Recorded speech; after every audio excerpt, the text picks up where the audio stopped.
बंदी छोड़ सतगुरु रामपाल जी परमेश्वर जी की जय हो।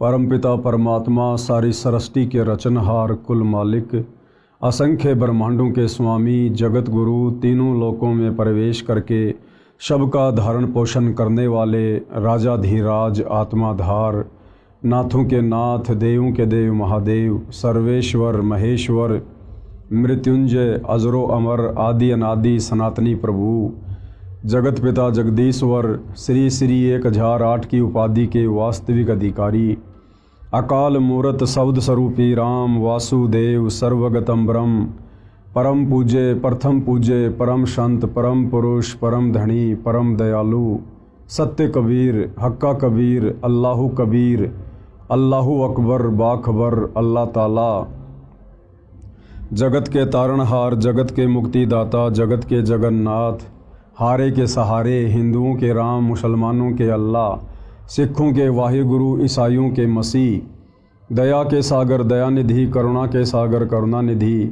स्वयंभू परिभू संकट मोचन कष्टहरण मंगल करण दुख भंजन अविगत कबीर निर्विकार निर्विषम परमात्मा अलय अलेख सतगुरु आदि अनादि सतगुरु असली मर्यादा पुरुषोत्तम असली राम असली कृष्ण असली घनश्याम असली मुरारी राजाओं के राजा महाराजाओं के महाराजा शहंशाहों के शहंशाह सम्राटों के सम्राट भगवानों के भगवान अल्लाहों के अल्लाह प्रभुओं के प्रभु मसीहाओं के मसीह सच्चे वाहिगुरु बाबाओं के बाबा पीरों के पीर सेठों के सेठ जगत सेठ सावड़सा सेठ सर्वगुण संपन्न अनंत कोटि कलाओं के स्वामी अनंत कोटि ब्रह्मांडों के नायक योगियों में महायोगी ध्यानियों में महाध्यानी सिद्धों में परम सिद्ध ज्ञानियों में तत्वज्ञानी ब्रह्म ज्ञानी महाज्ञानी परम ज्ञानी सर्वश्रेष्ठ ज्ञानी विज्ञानी युवा कबीर समर्थ कबीर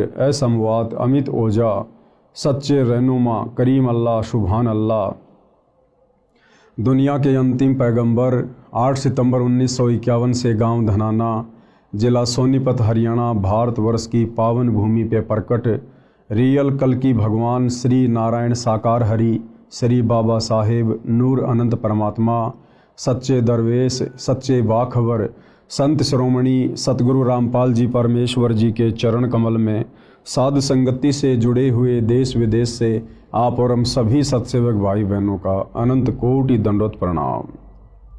भाई और बहनों, बहुत बड़ी दया बहुत बड़ी मेहर पूरे विश्व पर परम पूज्य परमेश्वर सतगुरु रामपाल जी की, जिनके कर कमल से लिखित पवित्र पुस्तक हिंदू साहिबान नहीं समझे गीता वेद पुराण, इस पुस्तक के ऊपर वीडियो बनाने की श्रृंखला जारी है।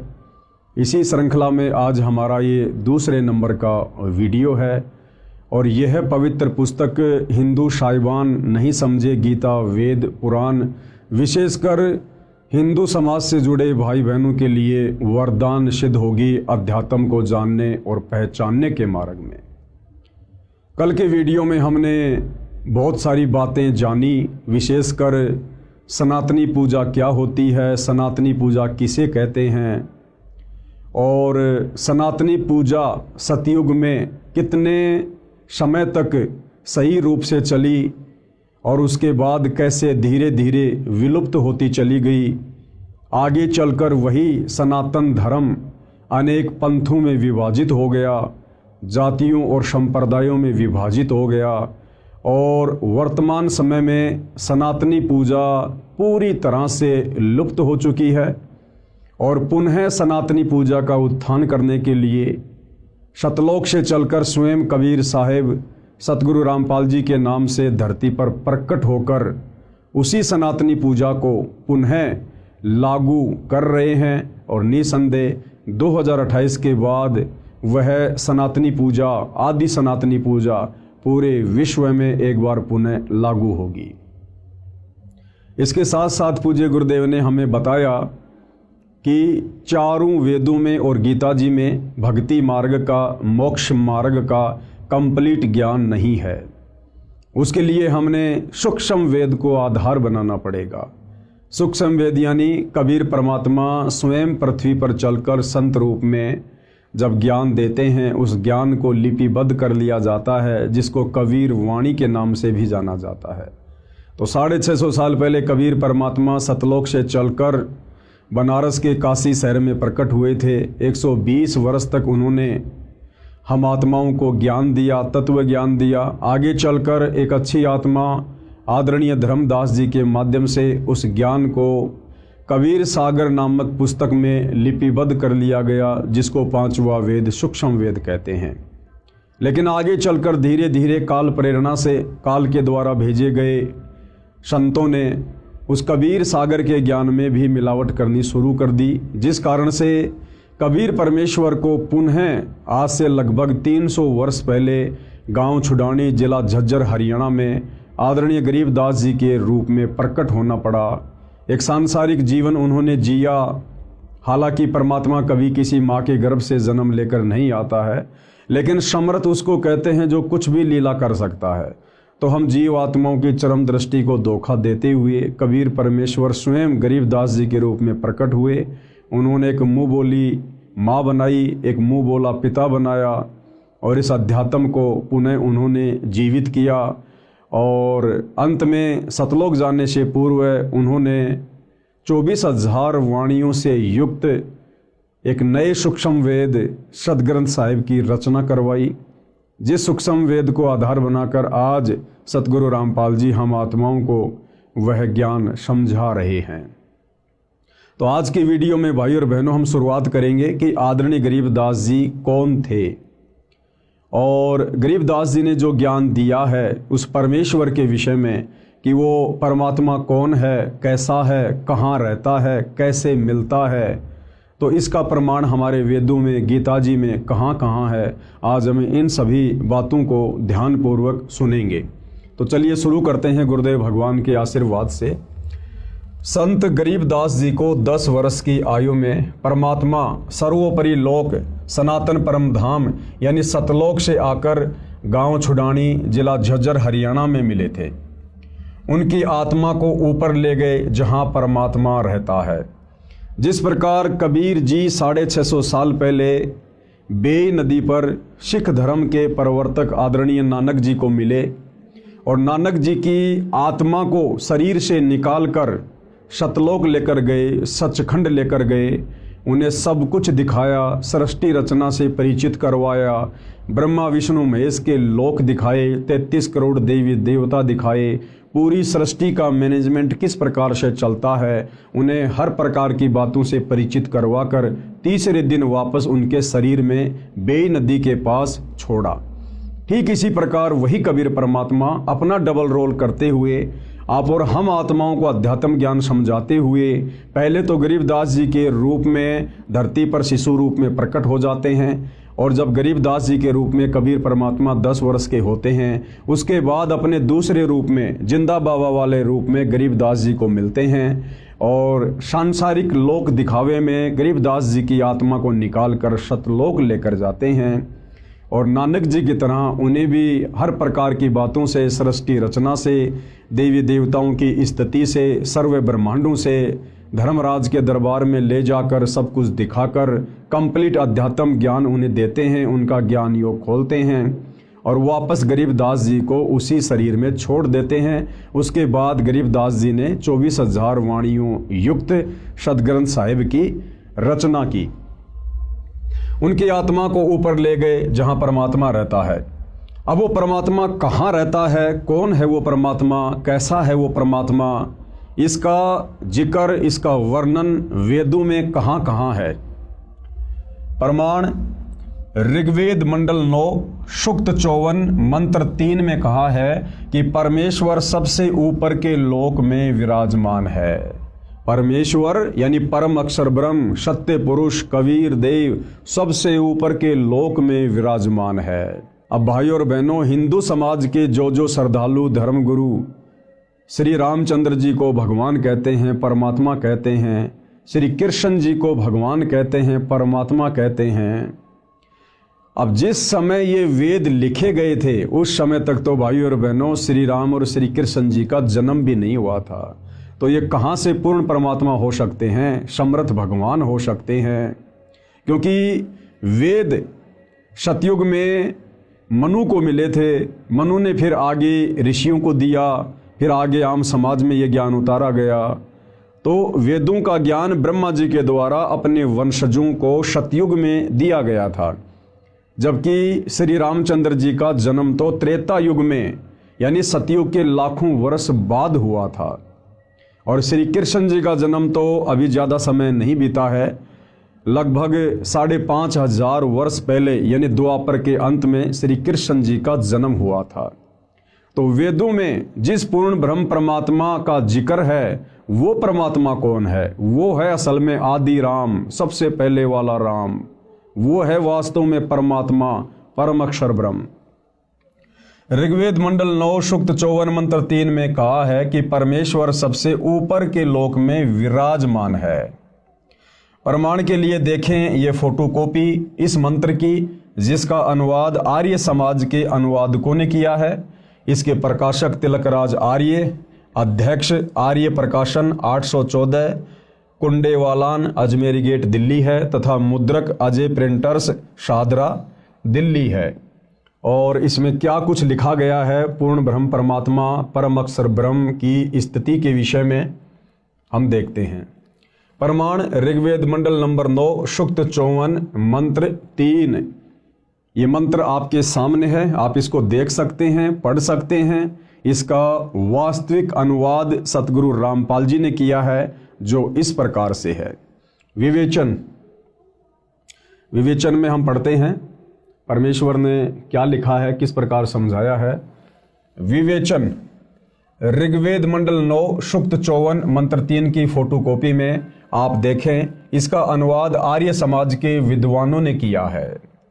यानी समाज को ये भ्रमणा ना हो कि भाई कहीं संत रामपाल जी ने अपनी तरफ से तो वेदों के इन मंत्रों का अनुवाद नहीं कर दिया गया है। इसलिए आप भाई बहनों की संतुष्टि के लिए, आपके विश्वास के लिए, आर्य समाज के जिन विद्वानों को आप जी संस्कृत के प्रकांड ज्ञाता मानते हैं, वेदों के मर्मज्ञ मानते हैं, उन्हीं के द्वारा अनुवादित वेदों की फोटोकॉपी आपको दिखाई गई है, ताकि आपको कोई शंका ना रहे है कि परमेश्वर के विषय में उन विद्वानों ने क्या कुछ लिखा है। उनके अनुवाद में भी स्पष्ट है कि वह परमात्मा भुवनोपरि यानी संपूर्ण ब्रह्मांडों के ऊर्ध्व यानी ऊपर वाले, अर्थात ऊपर तिष्ठति यानी विराजमान है, ऊपर बैठा है, कि वो सबका परमात्मा जो तीनों लोकों में प्रवेश करके सबका धारण पोषण करता है, परम अक्षर ब्रह्म, वो तीनों लोकों से ऊपर यानी वो सतलोक में विराजमान है, सनातन परम धाम में विराजमान है वो परमात्मा। इसका यथार्थ अनुवाद इस प्रकार है। अयम यानी यह, सोम यानी देव, चंद्रमा जैसा शीतल अमर परमेश्वर, सूर्य है, सूर्य के नए यानी समान, विश्वानी यानी सर्व को यानी सभी को, पुनान यानी पवित्र करता हुआ, भुवनोपरि अर्थात सर्व ब्रह्मांडों के ऊर्ध्व अर्थात ऊपर, तिष्ठति यानी बैठा है। अब भावार्थ में हम इसको अच्छे से समझेंगे। भावार्थ में पूज्य गुरुदेव भगवान ने हमें किस प्रकार से समझाया है। भावार्थ, जैसे सूर्य ऊपर है, क्या कह रहे हैं गुरुदेव भगवान, जैसे सूर्य ऊपर है और अपना प्रकाश तथा उष्णता से सर्व को लाभ दे रहा है। हम सबको पता है कि सूर्य पृथ्वी से करोड़ों किलोमीटर दूर स्थित है, लेकिन सूर्य वहां होते हुए भी पूरी पृथ्वी पर समान रूप से प्रकाश और अपनी उष्णता दे रहा है। इसी प्रकार वो परम अक्षर ब्रह्म, सत्य पुरुष कबीर परमात्मा सबसे ऊपर के लोक में, सनातन परम धाम में, सतलोक में, सचखंड में बैठकर भी अपनी शक्ति से वो परमेश्वर सबका पालन पोषण करता है, सबके कार्य उनके कर्मानुसार सिद्ध करता है। जैसे सूर्य ऊपर है और अपना प्रकाश तथा उष्णता से सभी को लाभ दे रहा है, इसी प्रकार यह अमर परमेश्वर, अमर यानी जिसका कभी विनाश नहीं होता है, कबीर परमेश्वर कभी विनाश में नहीं आते, वे अकाल मूर्त हैं, काल उनको नष्ट नहीं कर सकता। इसी प्रकार यह अमर परमेश्वर जिसका ऊपर के मंत्र में वर्णन किया है, सभी ब्रह्मांडों के ऊपर बैठा है। कबीर परमेश्वर जी ने संत गरीबदास जी को उसी परमेश्वर ने ऊपर ले जाकर पुनः पृथ्वी पर छोड़ा था। उनको मरा हुआ जानकर अंतिम संस्कार के लिए चिता पर रख दिया गया था। ये गरीबदास जी के विषय में एक लंबी कहानी है कि किस प्रकार से गरीबदास जी को मरा हुआ जानकर जब उनकी आत्मा को शरीर से निकालकर जिंदा बाबा के रूप में कबीर परमात्मा सतलोक लेकर गए थे, तो पीछे से गांव वालों ने सोचा कि गरीबदास जी मर चुका है और उनको मरा हुआ जानकर उनके शरीर को चिता पर लेटा दिया था। उसी समय सतलोक में बैठे परमात्मा ने कहा कि गरीबदास देख, तेरे शरीर को मरा हुआ जानकर तुझे जलाने जा रहे हैं बेटा, वो तेरे शरीर को नष्ट कर देंगे, अब तू तुरंत नीचे जा। और कबीर परमात्मा ने सेकंडों में सतलोक से, जिस सतलोक की दूरी पाताल लोक से 16 शंख कोश है, एक सेकंड के अंदर कबीर परमेश्वर ने अपनी शक्ति से गरीबदास जी के शरीर में वापस आत्मा प्रवेश करवा दी।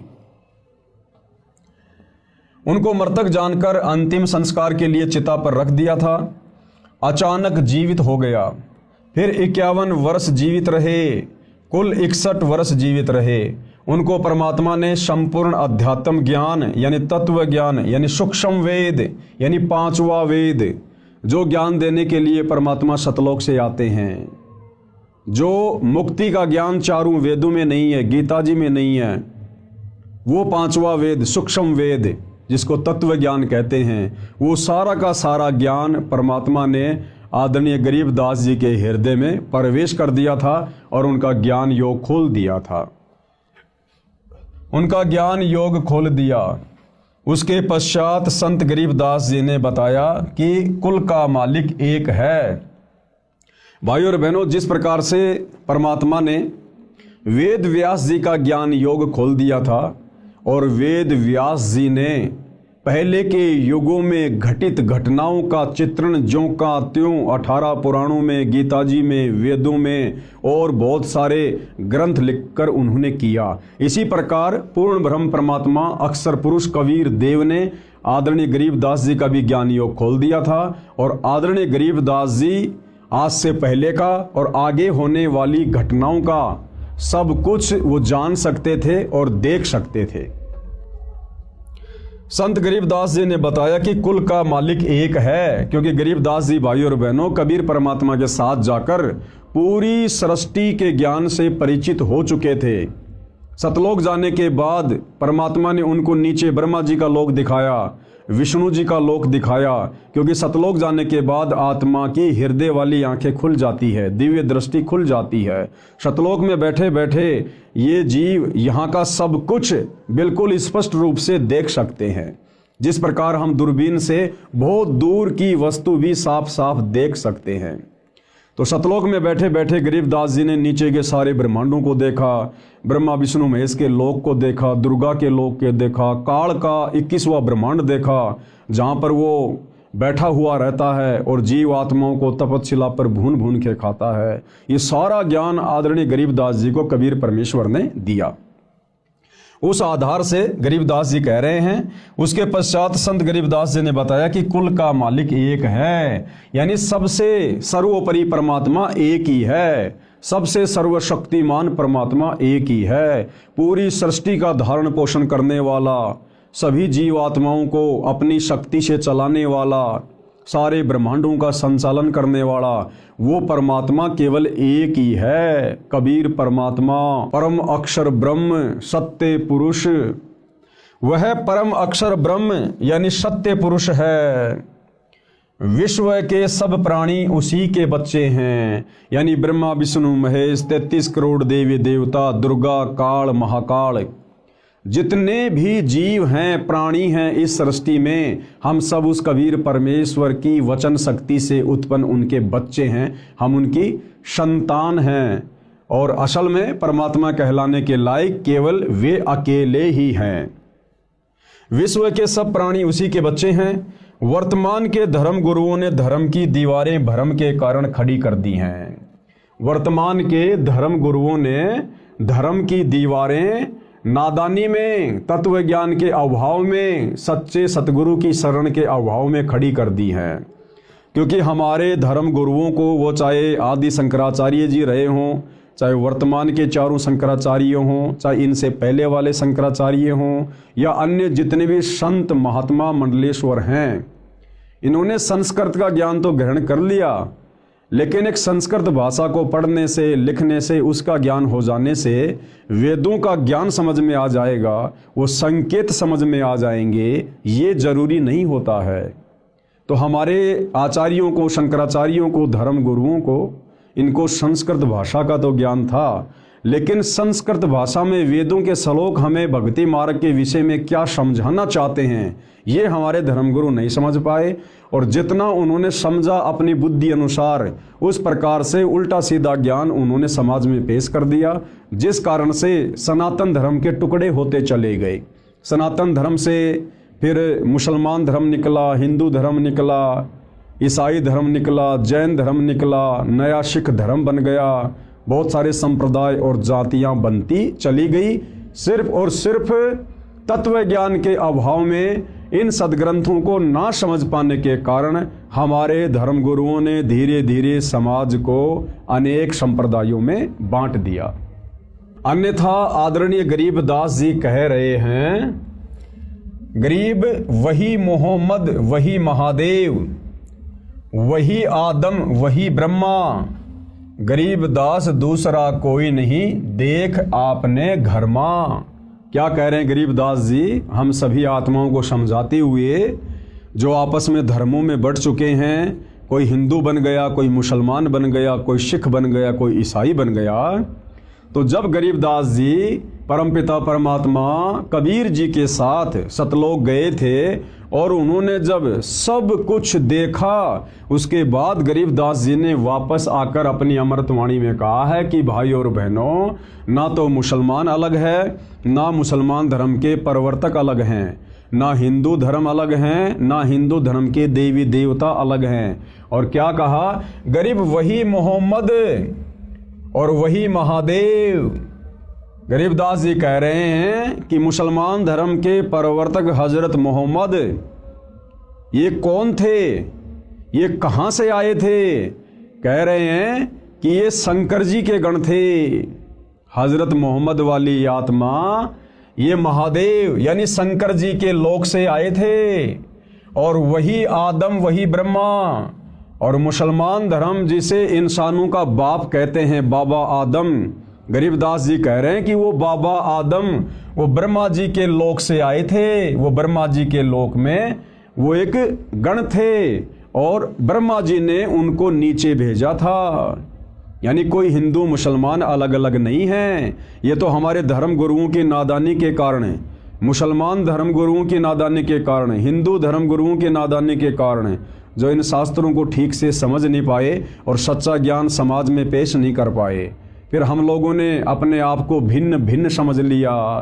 तो गरीबदास जी कह रहे हैं कि मोहम्मद कहो चाहे महादेव कहो, एक ही बात है। यानी महादेव के लोक से हजरत मोहम्मद जी आए थे, और आदम कहो चाहे ब्रह्मा जी कहो, एक ही बात है। क्यों? क्योंकि ब्रह्मा जी के लोक से बाबा आदम की आत्मा आई थी।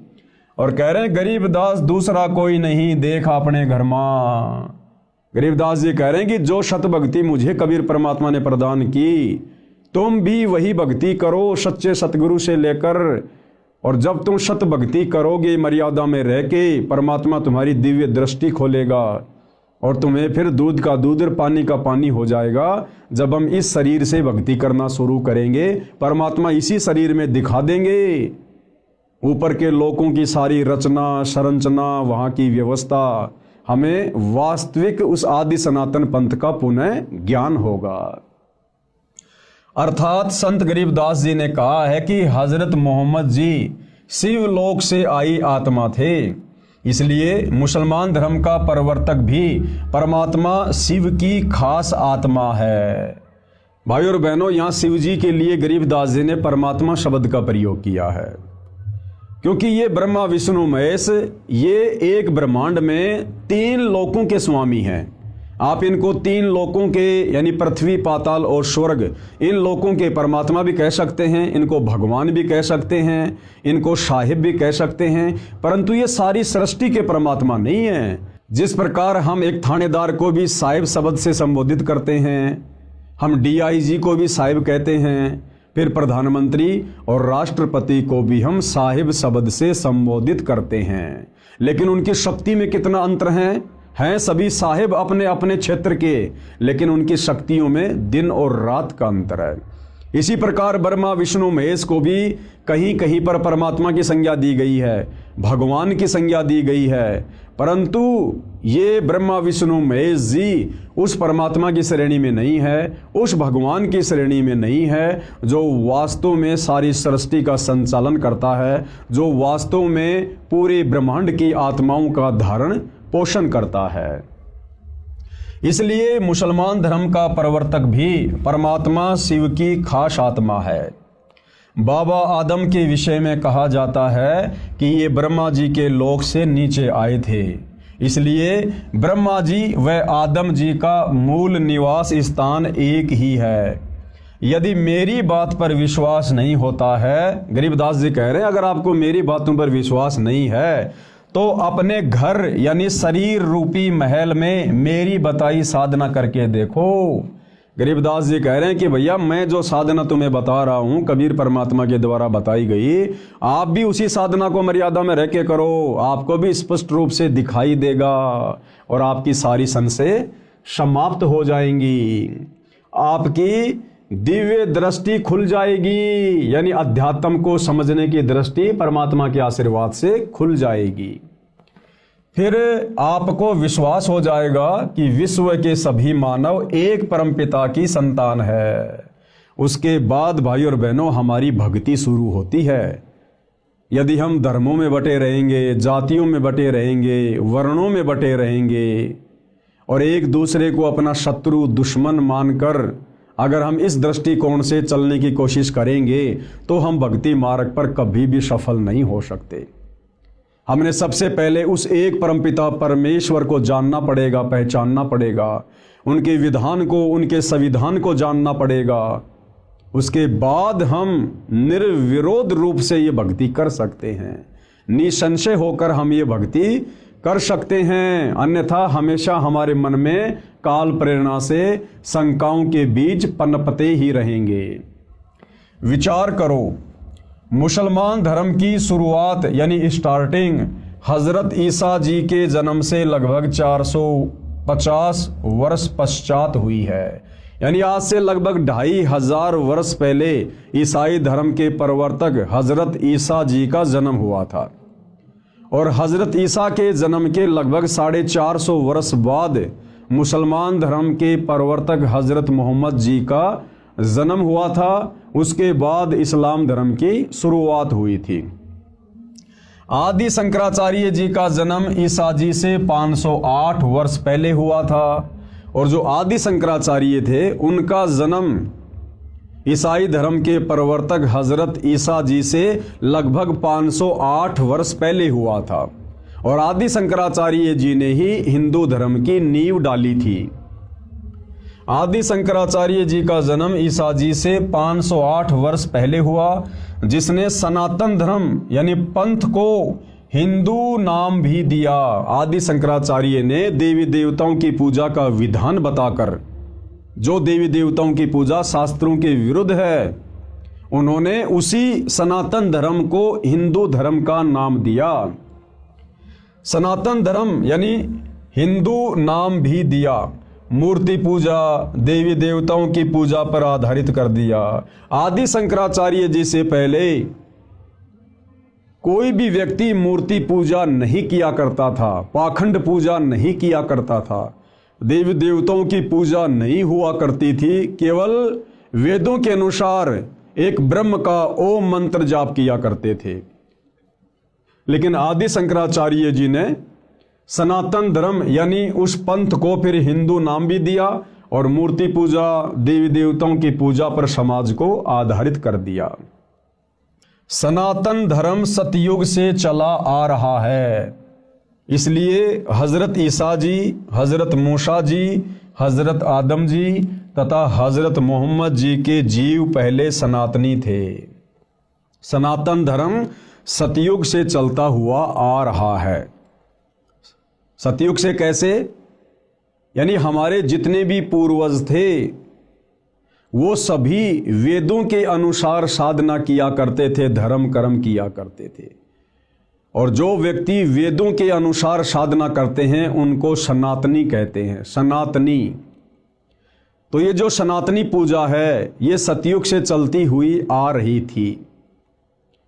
और हजरत मोहम्मद जी, हजरत ईसा जी, आदि शंकराचार्य जी, बाबा आदम जी, इन सभी जीवों की आत्माएं पहले के युगों में भी थी, क्योंकि जब तक हमारा पूर्णतया मोक्ष नहीं हो जाता है तब तक आत्मा शरीर धारण करती रहती है, कभी मनुष्य का तो कभी 84 लाख योनियों में पशु और पक्षियों का।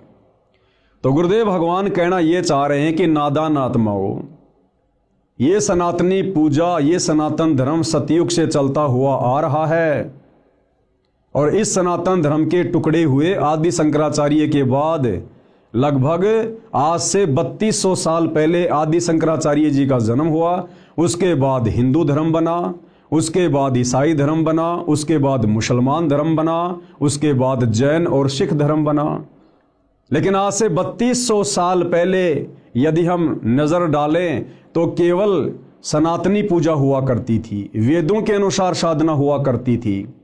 और 3200 साल पहले ना कोई हिंदू धर्म था, ना कोई मुसलमान धर्म था, ना कोई सिख था, ना कोई ईसाई था, ना कोई जैनी, ना कोई यहूदी, ना कोई मंगोली।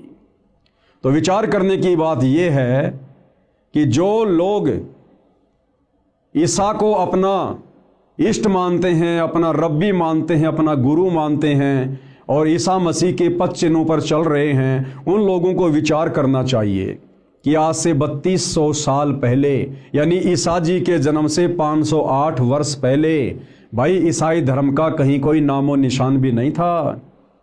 और ईसा जी के उससे पहले भी मनुष्य जन्म होते हुए आ रहे हैं सतयुग से। तो आज से पहले ईसा जी कौन थे? सनातनी थे। इसी प्रकार मुसलमान धर्म के लोग हजरत मोहम्मद जी को अपने धर्म का प्रवर्तक मानते हैं। तो मुसलमान धर्म के व्यक्तियों को विचार करना चाहिए कि मुसलमान धर्म की शुरुआत तो लगभग 1400-1500 वर्ष पहले हुई है। और उससे पहले जो भी व्यक्ति थे, जो भी हमारे पूर्वज थे या मुसलमानों के पूर्वज थे, वो सभी सनातनी थे, वेदों के अनुसार साधना किया करते थे। 3200 साल पहले कोई मुसलमान धर्म नहीं था।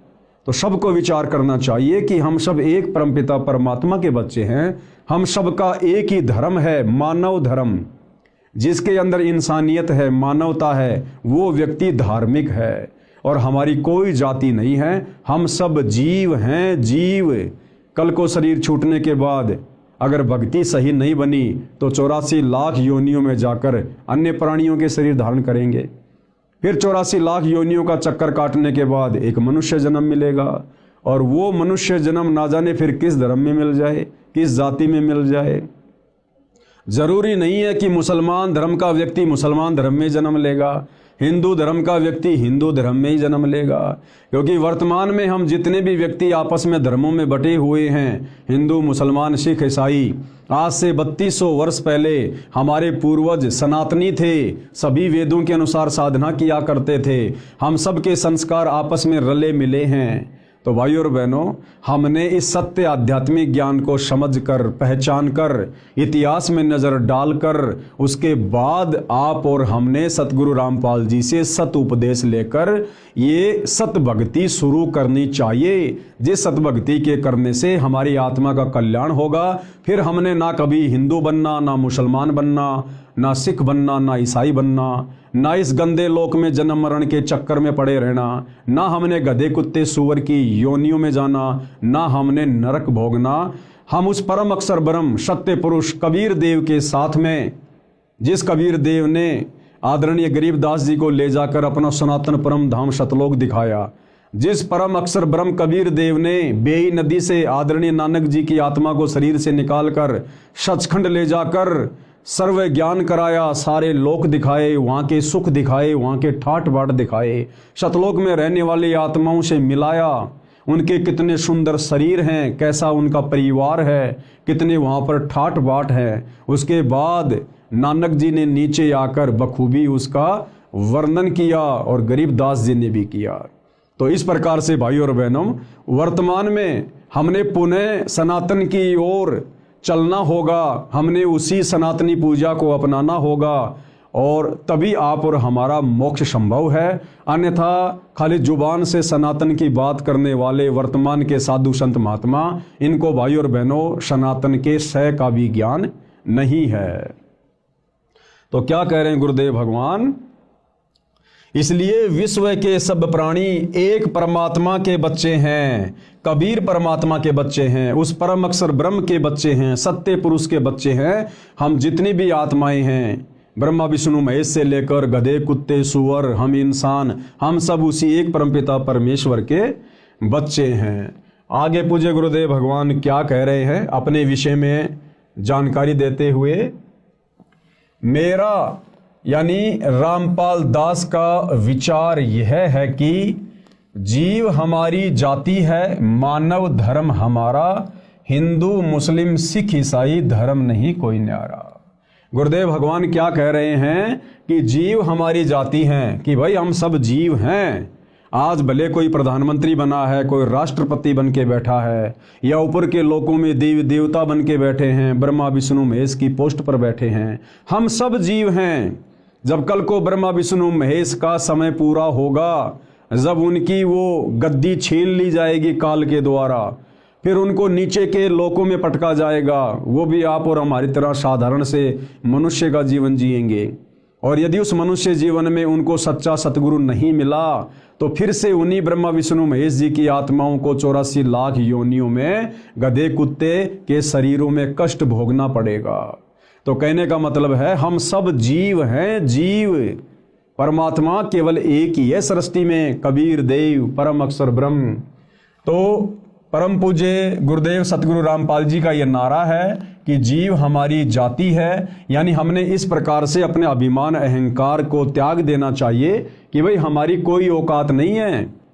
आज यहाँ भले कोई 5 साल के लिए 10 साल के लिए प्रधानमंत्री बन के बैठा है, उसकी तूती बोल रही है, उसकी महिमा बोल रही है, उसके हाथों में सारी पावर है, शक्ति है, लेकिन कब तक?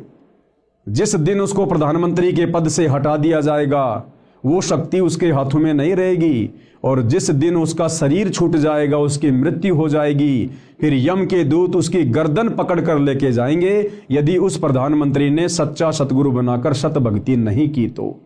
और फिर वो जीव संज्ञा में आ जाएगा, फिर उसको नरक भी भोगना पड़ेगा, उसको 84 लाख योनियों में पशु पक्षियों के जन्म भी भोगने पड़ेंगे।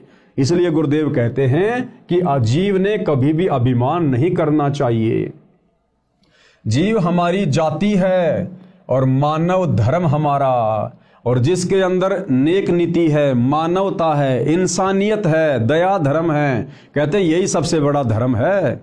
ये हिंदू मुस्लिम सिख ईसाई ये कोई धर्म नहीं है, ये तो हमारे धार्मिक गुरुओं की नादानी के कारण आपस में समाज बटा हुआ है और हमने एक दूसरे को अपना शत्रु मान लिया है।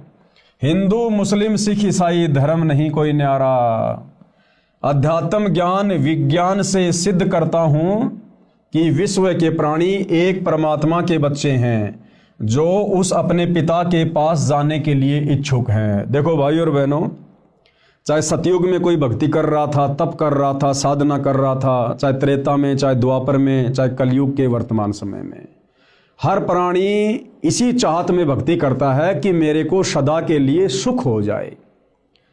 भाई और बहनों, हम देखते हैं बहुत सारी सीरियल में, बहुत सारी धार्मिक पुस्तकों में कि भाई हिरण्यकश्यप ने ब्रह्मा जी की साधना की, भस्मासुर ने शंकर जी की साधना की, विश्वामित्र जी ने साधना की, अन्य बड़े बड़े तपस्वियों ने साधना की, और उन्होंने ब्रह्मा जी को प्रसन्न किया, किसी ने विष्णु जी को, किसी ने शंकर जी को, किसी ने माता जी को।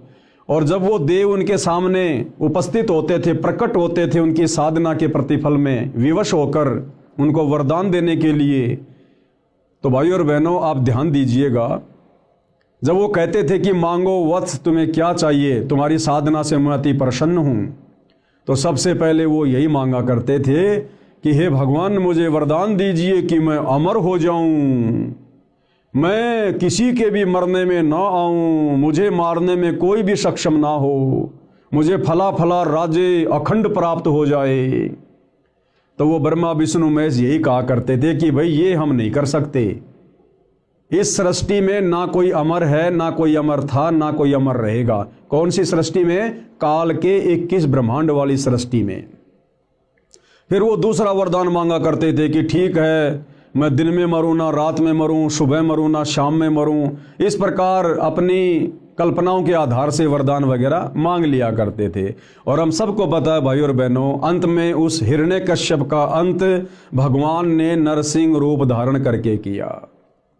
तो इसी प्रकार से भाई और बहनों, जो भी साधु संत महात्मा या आम प्राणी भक्ति साधना करते हैं, उस साधना के प्रतिफल में उनकी यही इच्छा होती है कि मुझे सदा सदा का सुख हो जाए, मेरी कभी मृत्यु ना हो। लेकिन भाई इस 21 ब्रह्मांड में, इन 3 लोकों में, इस काल के लोक में हम चाहे कितनी साधना कर लें, यहाँ की उत्तम साधना है काल की, ब्रह्म की, जो गीता अध्याय 8 श्लोक नंबर 13 में वर्णन है कि ओम इति एक अक्षर ब्रह्म व्यवहारण माम अनुशमरण ये प्रयाति तजन देहम सयाति परमाम गतम।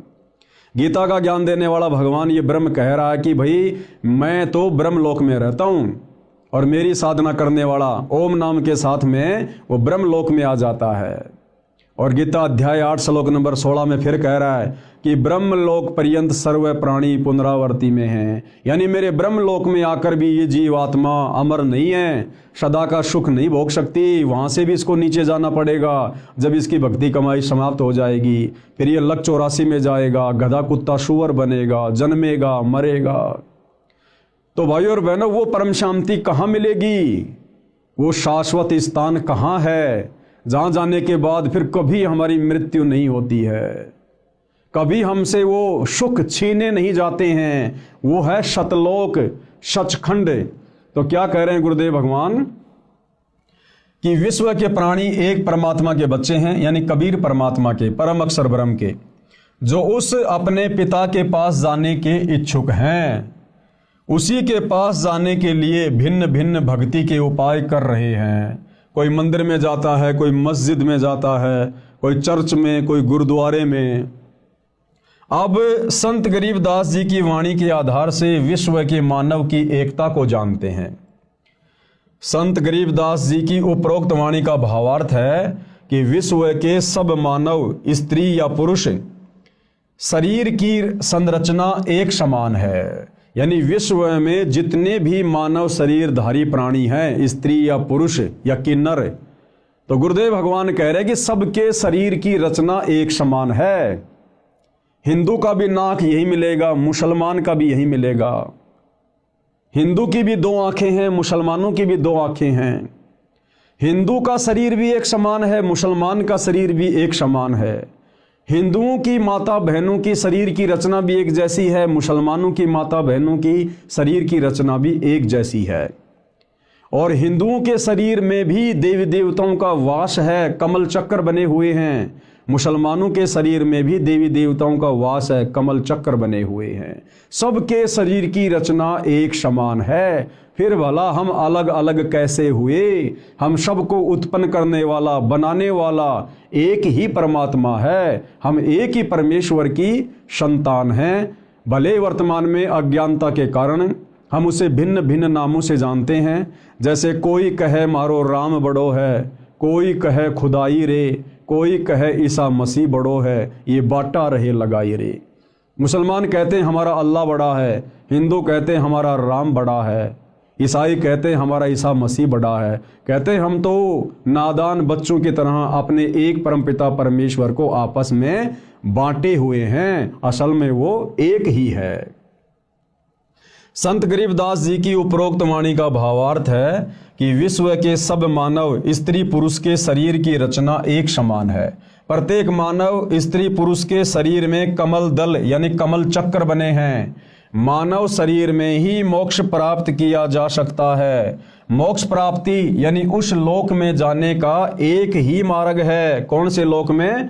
सतलोक में जाने का एक ही मार्ग है, एक ही रास्ता है, एक ही भक्ति है, जिसमें परमात्मा यानी परम अक्षर ब्रह्म कबीर देव निवास करता है। वह स्थान वह परम पद है जिसके विषय में गीता अध्याय 15 श्लोक 4 में वर्णन है। कहा है कि तत्व ज्ञान प्राप्त होने के पश्चात, यानी गीता अध्याय 4 श्लोक 34 में गीता का ज्ञान देने वाला भगवान जो अर्जुन को कह रहा था कि अर्जुन, अगर तुझे उस परम पद की खोज करनी है, तुझे यदि उस शाश्वत स्थान में जाना है, सदा सदा का सुख भोगना है, तो तू किसी तत्वदर्शी संत की खोज कर ले। उस तत्वदर्शी संत को प्रसन्न कर, उसको दंडवत कर, उसके बाद वो तत्वदर्शी संत तुझे तत्व ज्ञान का उपदेश करेगा। तो ये वही बात यहाँ कही जा रही है। गीता अध्याय 15 श्लोक 4 में कहा है कि तत्व ज्ञान प्राप्त होने के पश्चात परमेश्वर के उस परम पद की खोज करनी चाहिए। परमेश्वर कौन? कबीर जी, परम अक्षर ब्रह्म सत्य पुरुष। और उनका वो परम पद क्या है? सतलोक, सचखंड। कहते फिर उस सचखंड की खोज करनी चाहिए, जहां जाने के पश्चात साधक यानी भगत फिर लौटकर संसार में कभी नहीं आते। यानी उस तत्वदर्शी संत के बताए अनुसार साधना करके ये प्राणी फिर वापस जन्म मरण में इस लोक में नहीं रहता है, गधा कुत्ता सुअर नहीं बनता है, दुख नहीं भोगेगा सदा सदा के लिए। जैसे आदरणीय नानक जी सतलोक को देख कर आए थे, आदरणीय गरीबदास जी देख कर आए थे, और भी बहुत सारे महापुरुष देख कर आए थे, और उन्होंने वहाँ का बखूबी वर्णन किया। कहते हैं फिर ये साधक उस तत्वदर्शी संत की शरण में जाकर उसके बताए अनुसार साधना करके उस परमपिता परमेश्वर कबीर साहिब के परम पद को प्राप्त हो जाता है, जहां जाने के बाद प्राणी वापस लौटकर इस गंदे संसार में नहीं आता है। जहां जाने के पश्चात साधक यानी भगत फिर लौटकर संसार में कभी नहीं आते। जिस परमेश्वर से संसार रूप वृक्ष की प्रवृत्ति विस्तार को प्राप्त हुई है, यानी जिसने सृष्टि की उत्पत्ति की है, जो सबका धारण पोषण करने वाला है, उसकी भक्ति करो। जो ब्रह्मा विष्णु महेश का भी धारण पोषण करता है, 33 करोड़ देवी देवताओं का भी धारण पोषण करता है, सृष्टि के प्रत्येक प्राणी का धारण पोषण करता है। कहते हैं तत्वदर्शी संत को गुरु धारण करके उस परमेश्वर की भक्ति करो। तो भाइयों और बहनों, वो परमात्मा परम अक्षर ब्रह्म सत्य पुरुष कबीर देव स्वयं ही अपना ज्ञान बताने के लिए तत्वदर्शी संत की भूमिका करने के लिए पृथ्वी पर एक मनुष्य के रूप में प्रकट होता है, एक संत रूप में, सतगुरु रूप में। और निसंदेह वर्तमान में सतगुरु रामपाल जी पूरी पृथ्वी पर एकमात्र तत्वदर्शी संत हैं। तो सतगुरु रामपाल जी क्या परम शक्ति है, आप भली बात ही समझ सकते हैं। और वर्तमान में पूर्ण तत्वदर्शी संत सतगुरु रामपाल जी से उपदेश लेकर ही हम उस परम पद को, सतलोक को प्राप्त कर सकते हैं। दूसरा कोई साधन, कोई विकल्प कहीं भी आपको देखने और सुनने को नहीं मिलेगा। अब आगे गुरुदेव भगवान क्या कह रहे हैं। प्रमाण के लिए पेश है फोटोकॉपी गीता अध्याय 15 श्लोक 4 की, जिसके अनुवादक श्री जय दयाल गोविंदका जी हैं, प्रकाशक व मुद्रक गीता प्रेस गोरखपुर है। अब हम भाई बहनों को कैसे विश्वास हो कि उस परम पद के विषय में गीता जी में कहाँ लिखा हुआ है, क्योंकि आज से पहले तो हमारे किसी भी धर्म गुरु ने इस प्रकार से गीता जी को खोल खोल के, वेदों को खोल खोल के उनके श्लोक नहीं दिखाए, नहीं पढ़ाए। और आज से पहले हमारे पूर्वज अनपढ़ थे, उनको अक्षर ज्ञान नहीं था, उनको पढ़ने लिखने का भी अधिकार नहीं था। और जितने भी हमारे सदग्रंथ थे ये सारे के सारे संस्कृत भाषा में थे, जिस कारण से हमारे पूर्वज इनको समझ भी नहीं सकते थे। तो जैसा हमारे धर्म गुरुओं ने हमारे को धर्म के विषय में बताया, गीता जी के विषय में बताया, वेदों के अंदर क्या ज्ञान है हमें जैसा भी बता दिया गया, हमारे पूर्वजों ने सहर्ष स्वीकार कर लिया। लेकिन भाइयों और बहनों, आज सतगुरु रामपाल जी उंगली रख रख कर हमें इन समस्त धार्मिक ग्रंथों की गूढ़ सच्चाई से परिचित करवा रहे हैं।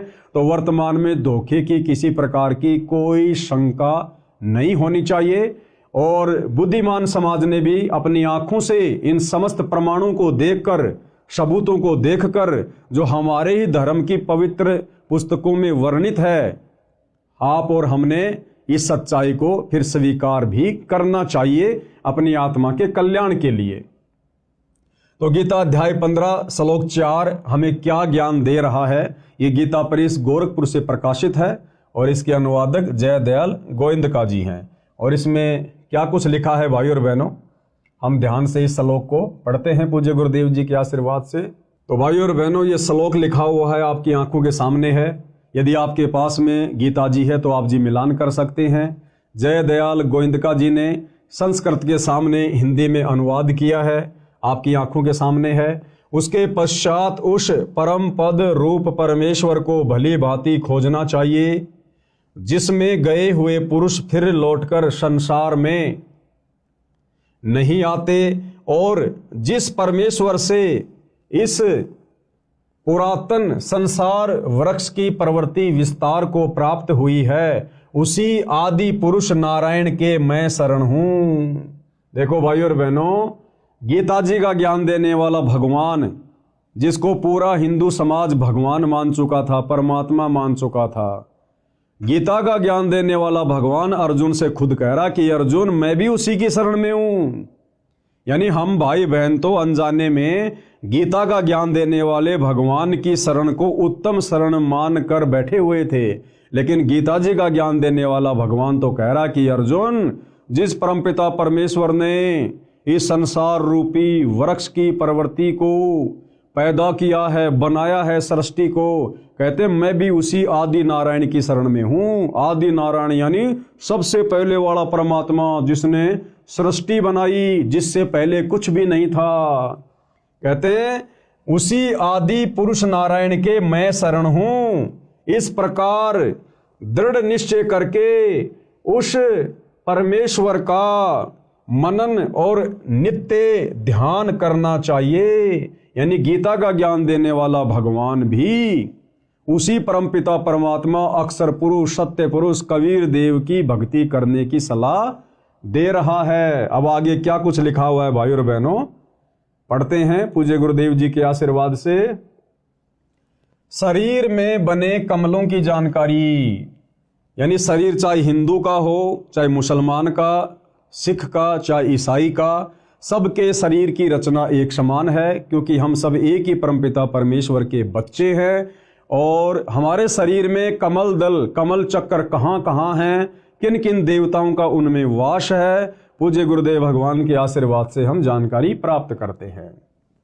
परम अक्षर ब्रह्म यानी सबके मालिक के परम धाम स्थान में जाने का एक मार्ग है, यानी सतलोक में जाने का केवल एक ही भक्ति मार्ग है, जो उस तत्वदर्शी संत के पास है। और वो तत्वदर्शी संत वर्तमान में धरती पर सतगुरु रामपाल जी हैं, जो मानव शरीर में बने कमल चक्रों से होकर गुजरता है, अन्य कोई मार्ग नहीं है। यानी सतगुरु रामपाल जी इस पूरे विश्व में एकमात्र हमें वो सत भक्ति प्रदान करने के लिए आए हैं, जिससे हमारे शरीर में बने कमल चक्र खुलेंगे, और इनके खुलने के बाद ही हमारी आत्मा अंतिम समय में जब शरीर छोड़ेगी तो उन्हीं कमल चक्रों में से होकर त्रिकुटी पर जाएगी, उस परम अक्षर ब्रह्म के परम धाम को जाएगी, सतलोक को जाएगी। दूसरा कोई मार्ग नहीं है, अन्य कोई मार्ग नहीं है। ये कमल चक्कर मानव शरीर में रीढ़ की हड्डी के साथ साथ अंदर की ओर स्थान स्थान पर बने हैं, जिनकी स्थिति समझने के लिए कृपया मानव चित्र को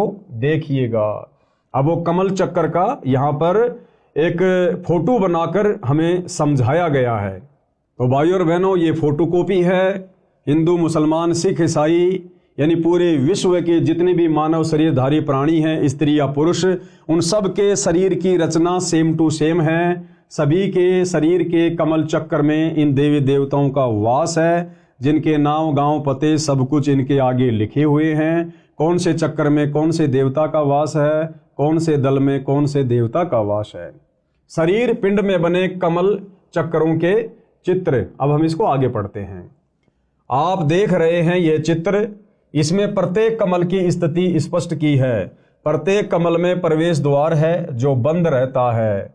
ये कमल चक्कर केवल सतगुरु रामपाल जी की सत भक्ति करने वाले भक्तों के ही खुलते हैं। अन्य किसी भी विधि से, किसी भी भक्ति से आप चाहे लाख वर्ष मनमुखी जाप कर लो, राधे राधे श्याम का जाप कर लो, ओम नमो भागवते वासुदेवाय का जाप कर लो, कावड़ ले आओ, पैदल यात्रा कर लो, हिमालय की गुफाओं में चले जाओ, किसी भी यत्न और प्रयत्न से मानव शरीर में बने कमल चक्र नहीं खुलते, जिन कमल चक्रों से अंत में हमारी आत्मा उस परम धाम को जाती है।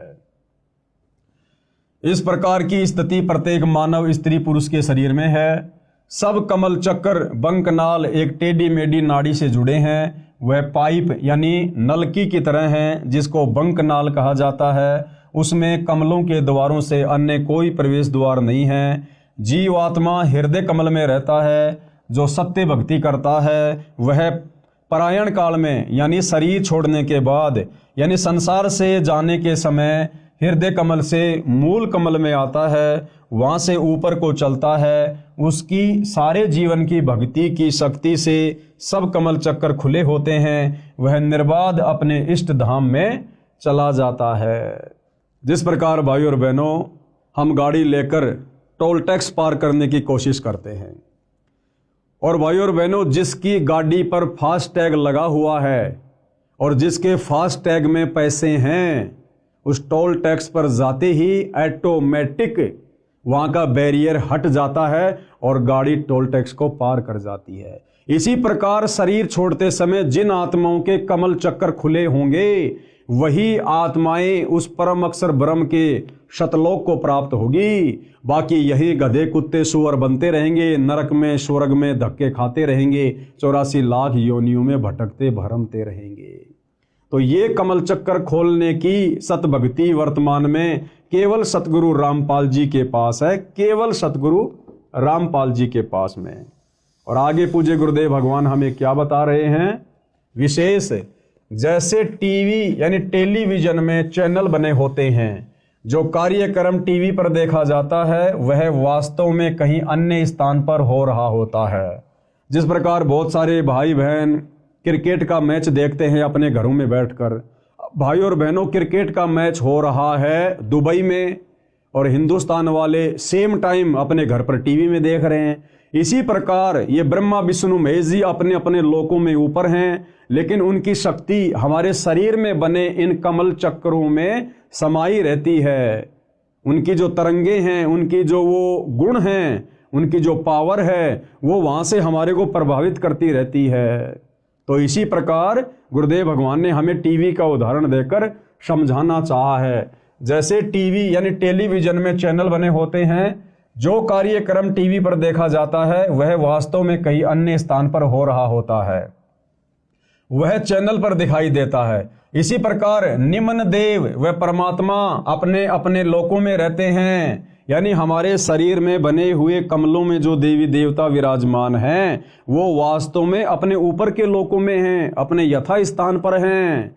लेकिन जब हमारे ये कमल चक्कर खुल जाते हैं तो हम ऊपर के लोकों में, उन देवी देवताओं के लोकों में क्या कुछ घटनाएं घटित हो रही हैं हम सब कुछ देख सकते हैं। जिस प्रकार मैच हो रहा है साउथ अफ्रीका में और हम हिंदुस्तान में अपने टीवी में, यदि हमारे टीवी का वो कनेक्शन सही है, डिश वगैरह सही है और रिचार्ज है, तो हम रिमोट दबाकर घर बैठे टीवी पर दक्षिणी अफ्रीका में हो रहे उस प्रोग्राम को देख सकते हैं।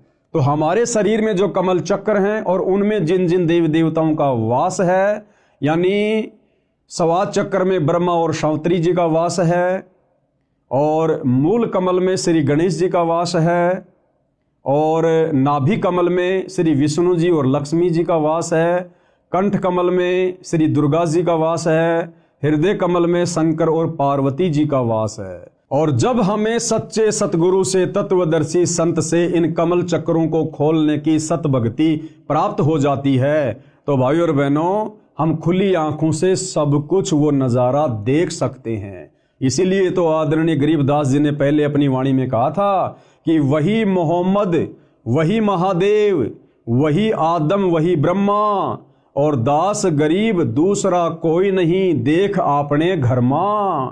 यानी सच्चे सतगुरु से सतभक्ति प्राप्त करके इन कमल चक्रों को खोलकर उसके बाद आप अपनी आंखों से देख सकते हैं कि हजरत मोहम्मद जी कहाँ से आए थे और बाबा आदम जी कहाँ से आए थे। उसके बाद हमारे सारे संशय स्वतः ही समाप्त हो जाते हैं। जैसे टीवी यानी टेलीविजन में चैनल बने होते हैं, जो कार्यक्रम टीवी पर देखा जाता है वह वास्तव में कहीं अन्य स्थान पर हो रहा होता है। वह चैनल पर दिखाई देता है। इसी प्रकार निम्न देव यानी शरीर के कमल चक्रों में जो देवी देवता हैं वह परमात्मा अपने अपने लोकों में होते हुए टीवी चैनल की तरह कमलों में दिखाई देते हैं। जैसे सूर्य प्रकाश ऊर्जा यंत्र सोलर सिस्टम पर सूर्य का प्रकाश पड़ने से उसमें ऊर्जा संचित होने लगती है, इसी प्रकार मंत्रों के जाप से कमल खुल जाते हैं। जिस प्रकार सूर्य हमारे से कितना करोड़ों किलोमीटर दूर है और आजकल वैज्ञानिकों ने एक सोलर सिस्टम बना दिया, सोलर पैनल, और जैसे सूर्य की किरणें उस सोलर पैनल पर गिरनी शुरू होती हैं, नीचे इन्वर्टर से बैटरी चार्ज होनी शुरू हो जाती है, वो लाइट जमा होनी शुरू हो जाती है। इसी प्रकार जब हम सच्चे सतगुरु से सत भक्ति प्राप्त करेंगे तो भाइयों और बहनों, ऊपर के लोकों में बैठे हुए देवी देवता और उनके नज़ारे हमारे शरीर के कमल चक्कर में बने हुए, जब वो कमल चक्कर खुल जाते हैं हम बखूबी देख सकते हैं, सारी सच्चाई से परिचित हो सकते हैं। जैसे सूर्य प्रकाश ऊर्जा यंत्र यानी सोलर सिस्टम पर सूर्य का प्रकाश पड़ने से उसमें ऊर्जा संचित होने लगती है, इसी प्रकार मंत्रों के जाप से कमल खुल जाते हैं। उससे पहले मुरझाए रहते हैं, यानी जब तक वो कमल चक्र नहीं खुलते हैं, हमें सत भक्ति नहीं मिलती है, तब तक वो मुरझाए रहते हैं। जिस प्रकार से फुटबॉल होती है और फुटबॉल के अंदर उसका एक वो ब्लेडर होता है, जब उसमें हवा नहीं होती है तो मुरझाया हुआ होता है, और जब उसमें पाइप लगाकर हवा भर दी जाती है तो वो बिल्कुल गोल मटोल हो जाती है और उसको जरा सी हाथ से मारते ही बहुत ऊपर तक जाती है। तो इसी प्रकार जब हमें सच्चे सतगुरु से सत भक्ति प्राप्त हो जाएगी तो धीरे धीरे हमारे शरीर में बने कमलों में जो ये इनके जो द्वार हैं, ये धीरे धीरे फिर सत भक्ति के प्रभाव से फूलने शुरू हो जाते हैं, खिलने शुरू हो जाते हैं। इसी प्रकार मंत्रों के जाप से कमल खुल जाते हैं, उससे पहले मुरझाए रहते हैं। कमल खुलने के बाद प्रत्येक देवता की शक्ति साधक के अंतःकरण यानी आत्मा पर प्रभाव डालने लगती है, जिससे भक्ति संचित होने लगती है। संत गरीबदास जी ने सूक्ष्म वेद में बताया है, उसमें कहा है कि तीनों देवता कमल बसें ब्रह्मा विष्णु महेश, प्रथम इनकी वंदना सुन सतगुरु उपदेश। यानी सबसे पहले जो सच्चा सतगुरु होता है वो इन्हीं कमल दलों में बैठे देवी देवताओं के सत मंत्र देता है, सत भक्ति देता है। जो तीनों लोकों के स्वामी हैं, ब्रह्मा विष्णु महेश है, साथ में गणेश जी हैं, दुर्गा जी हैं, सतगुरु रामपाल जी, सबसे पहले शरीर में बने कमल दल इनको खोलने के लिए इन्हीं देवी देवताओं की सत भक्ति वाले सत मंत्र देते हैं, जिनके प्रभाव से मात्र 4 महीने में हमारे कमल चक्रों के द्वार खुलने शुरू हो जाते हैं। ये कमल चक्र खिलने शुरू हो जाते हैं, दूसरा कोई तरीका धरती पर नहीं है। और कहते हैं उसके बाद फिर आगे सतगुरु के उपदेश सुनते रहना, सतगुरु के सत्संग सुनते रहना। उसके बाद फिर हमें पता चलेगा कि ब्रह्मा विष्णु महेश की भक्ति तो बहुत ही निम्न स्तर की है, ये तो शुरुआती भक्ति है, इसके ऊपर तो और बहुत सारी परम शक्तियां हैं। फिर आगे हमें सतगुरु रामपाल जी से उनके भी सत भक्ति मंत्र मिलेंगे, उनके द्वार खोलने के भी मंत्र मिलेंगे, और जब हमें सारी प्रोसीजर मिल जाएगी तब हम उस परमपिता परमेश्वर परम अक्षर ब्रह्म के परम धाम में जाएंगे, शतलोक में जाएंगे। तीनों देवता कमल बसै ब्रह्मा विष्णु महेश, यानी मुसलमान सिख ईसाई जैनी बौद्ध सबके शरीर में इन देवी देवताओं का वास है। और प्रथम इनकी वंदना यानी सतगुरु जो मंत्र देगा उस आधार से हमने इनकी वंदना करनी है, इनकी पूजा नहीं करनी। पूजा तो केवल एक परमपिता परमात्मा की करनी है, लेकिन सतगुरु हमें जो प्रोसीजर देगा यहाँ से पार होने की, उसमें शुरुआती प्रोसीजर है ब्रह्मा विष्णु महेश की साधना करना, इनकी भक्ति करना, और पूजा हमने साथ साथ में परम अक्षर ब्रह्म की ही करनी पड़ेगी। प्रथम इनकी वंदना, फिर सुन सतगुरु उपदेश, फिर आगे का ज्ञान सतगुरुदेव जी बताते हैं। अर्थात श्री ब्रह्मा जी, श्री विष्णु जी तथा श्री शिव जी तीनों देवता हमारे शरीर में बने कमल दलों यानी कमल चक्रों में बसे निवास करते हैं। इसलिए सर्वप्रथम साधना स्तुति इनकी करनी होती है। इनसे ऊपर की साधना तत्वदर्शी संत यानी सतगुरु से सुनो, फिर सुन सतगुरु उपदेश। आगे क्या कह रहे हैं पूज्य गुरुदेव भगवान? अब सुनो सतगुरु के द्वारा बताई नीचे व ऊपर की साधना का ज्ञान। सबसे पहले हमारे मनुष्य शरीर में, चाहे स्त्री का हो या पुरुष का हो, उसमें कौन से कमल चक्र कहाँ हैं, उन कमल चक्रों में किन किन देवताओं का या देवियों का वास है, अब ये विस्तार से समझाया जा रहा है, बताया जा रहा है। नंबर 1, मूल कमल। इसको मूल कमल कहो चाहे मूल चक्र कहो। मूल कमल में देवता श्री गणेश जी का निवास है। चाहे हिंदू का शरीर हो चाहे मुसलमान का, विश्व में जितने भी मानव शरीरधारी स्त्री पुरुष हैं, उन सब के शरीर की रचना एक समान है। तो मूल कमल में देवता श्री गणेश जी का निवास है। इसकी 4 पंखुड़ियां हैं। इसके प्रवेश द्वार को खोलने का एक मंत्र है, जो श्री गणेश जी की साधना करने का मूल मंत्र है, जिससे श्री गणेश जी तुरंत फल देने लगता है। जीव आत्मा के लिए प्रवेश द्वार खोल देता है। फिर आत्मा स्वादिष्टान चक्र यानी स्वाद चक्र की ओर चलती है, क्योंकि जीव आत्मा को उस लोक में जाना है जिसमें परमात्मा रहता है, जहां जाने के पश्चात भगत यानी साधक लौटकर संसार में नहीं आता है। फिर दूसरे नंबर का चक्र है स्वाद कमल या स्वाद चक्र। इसको स्वादिष्टान कमल चक्र भी कहा जाता है। इस कमल की 6 पंखुड़ियां हैं। श्री ब्रह्मा जी तथा उनकी पत्नी सावित्री जी का निवास है। स्वाद चक्र में किन किन देवी देवताओं का वास है? श्री ब्रह्मा जी का और उनकी पत्नी श्री सावित्री जी का। इसके द्वार को खोलने का मंत्र है, जिसकी साधना यानी जाप करने से यह द्वार ब्रह्मा जी खोल देते हैं। जीवात्मा फिर ऊपर को नाभि कमल की ओर चलती है। अब भाइयों और बहनों, जब तक हमें इन देवी देवताओं के सच्चे भक्ति मंत्र नहीं मिलेंगे, तब तक ये अपना द्वार जीव आत्मा को आगे जाने के लिए खोलकर नहीं देते हैं। जिस प्रकार भाइयों और बहनों, हम भैंसे को कितना ही भैंसा भैंसा कहें, वो हमारी तरफ पलटकर देखता भी नहीं है। लेकिन उस भैंसे का एक मूल मंत्र है, उसको धीरे से कह दो उड़ रही, तुरंत पलट के देखेगा कहां से आवाज आई।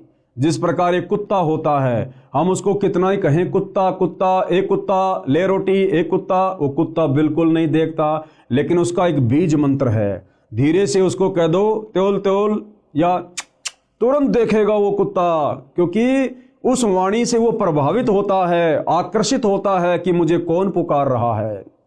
इसी प्रकार भाइयों और बहनों, वर्तमान में पूरा का पूरा हिंदू समाज, मुसलमान समाज, सिख और ईसाई समाज, इनके धर्म गुरुओं ने जैसे भी शास्त्र विरुद्ध साधना इन भाई बहनों को दी हुई है, इस साधना से हमारे शरीर में बने कमल चक्रों में इन देवी देवताओं के द्वार नहीं खुल सकते। खाली राधे राधे बोलने से, हरे रामा हरे कृष्णा करने से, जय गणेश देवा करने से, ओम जय जगदीश हरे करने से, ये तो इनके नाम है। जैसे भैंसे को भैंसा भैंसा को नहीं देखेगा, कुत्ते को कुत्ता कुत्ता को नहीं देखेगा, इसी प्रकार आप इन देवी देवताओं के कितने भी नाम जपो, ये आपकी तरफ ध्यान भी नहीं देंगे। परंतु इन देवी देवताओं को पुकारने के, इनको आकर्षित करने के कुछ मूल मंत्र हैं, बीज मंत्र हैं, जो केवल वर्तमान में धरती पर सतगुरु रामपाल जी के पास हैं। और जब हम उन मंत्रों का जाप करेंगे तो ये हमारे लिए वो द्वार भी खोल देंगे और ये हमारी हर आवश्यकता को परमपिता परमेश्वर जी के आशीर्वाद से पूरा करेंगे, पूरा। तीसरा है नाभि कमल, नाभि चक्र। इसकी 8 पंखुड़ियां हैं। इसमें श्री विष्णु जी तथा इनकी पत्नी श्री लक्ष्मी जी का निवास है। इसका द्वार भी बंद रहता है। इसे खोलने का भी एक मंत्र है, जिसका जाप करना होता है, जो इन देव देवी को शीघ्र प्रभावित यानी प्रसन्न कर देता है। ये भी जीवात्मा के लिए द्वार खोल देते हैं। फिर जीवात्मा हृदय कमल की ओर ऊपर को चलती है। चौथे नंबर पर है हृदय कमल, हृदय चक्र। इसकी 12 पंखुड़ियां हैं। इसमें श्री शिव जी तथा इनकी पत्नी श्री पार्वती जी का निवास है। इसका द्वार भी बंद रहता है। इस द्वार को खोलने का एक मंत्र का जाप करना पड़ता है। यह मंत्र इन देव देवी को विशेष आकर्षित करता है। ये प्रसन्न होकर मार्ग दे देते हैं। फिर आत्मा ऊपर को कंठ कमल की ओर चलती है। पांचवा चक्र है कंठ कमल। इसकी 16 पंखुड़ियां हैं। इसमें श्री देवी दुर्गा जी यानी अष्टंगी का निवास स्थान है। जो भाई बहन माता जी के नवरात्रि करते हैं, मंदिरों में जाते हैं, जागरण करते और करवाते हैं, इस विधि से तो लाख जन्म भी माता जी प्रसन्न नहीं होती, उल्टा रुष्ट होती है। और ना ही शरीर में बना माता जी का वो चक्र खुलता है।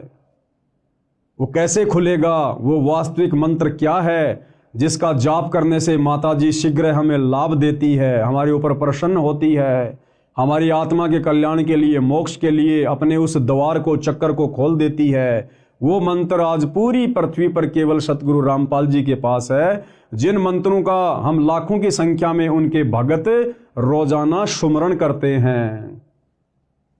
इसका भी द्वार बंद रहता है।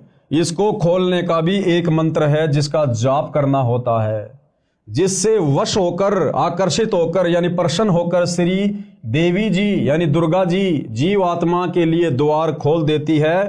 फिर जीवात्मा ऊपर को, आगे को त्रिकुटी कमल की ओर चलती है। फिर कौन से कमल की यात्रा करती है जीवात्मा? त्रिकुटी कमल की। नंबर 6 त्रिकुटी कमल।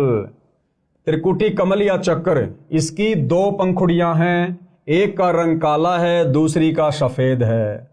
सफेद में परम अक्षर ब्रह्म यानी कबीर देव संत रूप में विराजमान है, यानी सतगुरु रूप में विराजमान है, सतगुरु उपाधि है। काले रंग वाली में काल ब्रह्म भी संत रूप में विराजमान है। वह भी परम अक्षर ब्रह्म जैसा रूप धारण करता है ताकि जीवों को भ्रमित करके अपने जाल में रख सके। इस स्थान पर पहुंचने के पश्चात जीवात्मा समझो ऐसी स्थिति में पहुंच जाती है जैसे कोई विदेश गया हो और स्वदेश लौटने के लिए एयरपोर्ट यानी हवाई अड्डे पर पहुंच जाता है।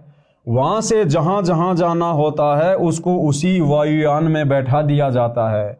यहां से सीधा जीवात्मा को धर्मराय यानी न्यायाधीश यानी तीनों लोकों में जो सबका अकाउंट करता है, न्यायाधीश जिसको धर्मराय धर्मराज भी कहते हैं, उसकी दरगाह यानी न्यायालय में यानी उसके ऑफिस में ले जाया जाता है।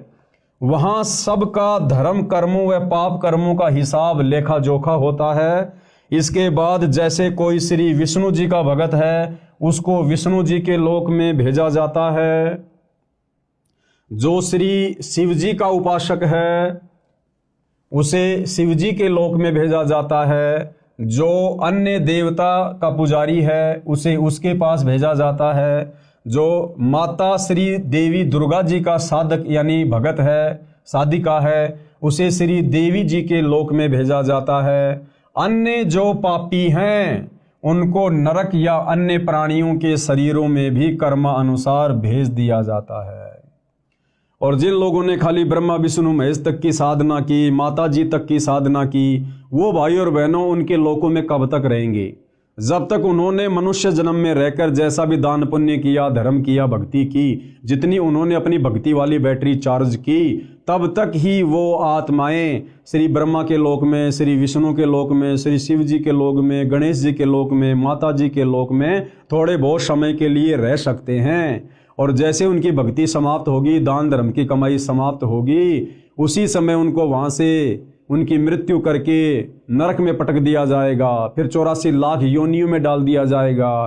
फिर इस पृथ्वी पर कभी उनको मनुष्य जन्म प्राप्त होगा। और ये चक्कर भाइयों और बहनों, जब तक हमें सच्चा सतगुरु तत्वदर्शी संत नहीं मिलता है तब तक असंख्य युगों से अनवरत बार बार चलता रहता है, जिसको जन्म और मरण की प्रक्रिया कहते हैं।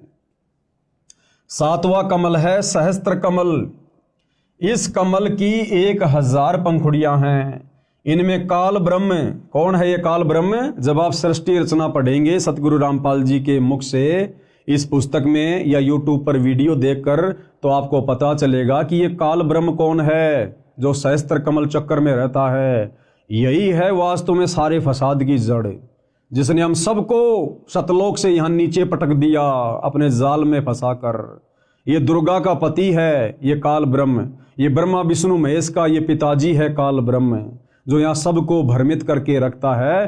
तो ये कहाँ रहता है? इस शरीर में बने इन कमलों में। ये सहस्त्र कमल चक्कर में रहता है।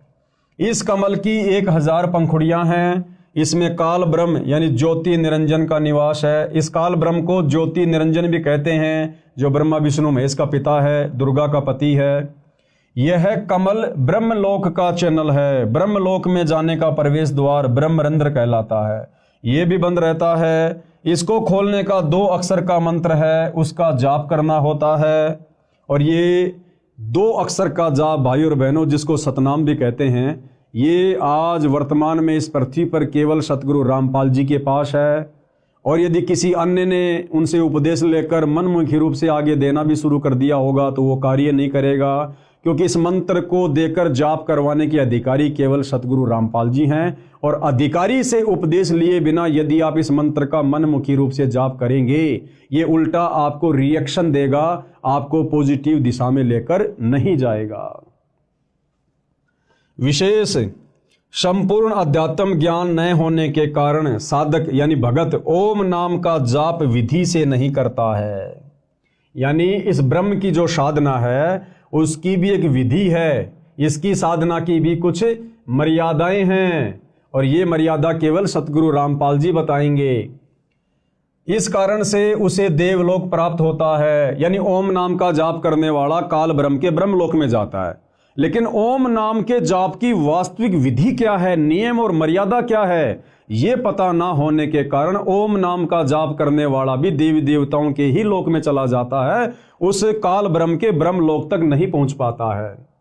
इस कारण से उसे देवलोक प्राप्त होता है। जैसे ओम नमः शिवाय, ओम भागवते वासुदेवाय नमः आदि आदि जाप करते हैं। अकेला ओम नाम से भी ब्रह्मरंध्र नहीं खुलता, यह सत्य नाम से खुलता है। सतनाम 2 अक्षर का है। ब्रह्मरंध्र न खुलने के कारण उसको विष्णु लोक में या शिव लोक में भेजा जाता है, क्योंकि ओम नाम का जाप करने वाले इसका तड़का अपने इष्ट देव के मंत्र के साथ अवश्य लगाते हैं।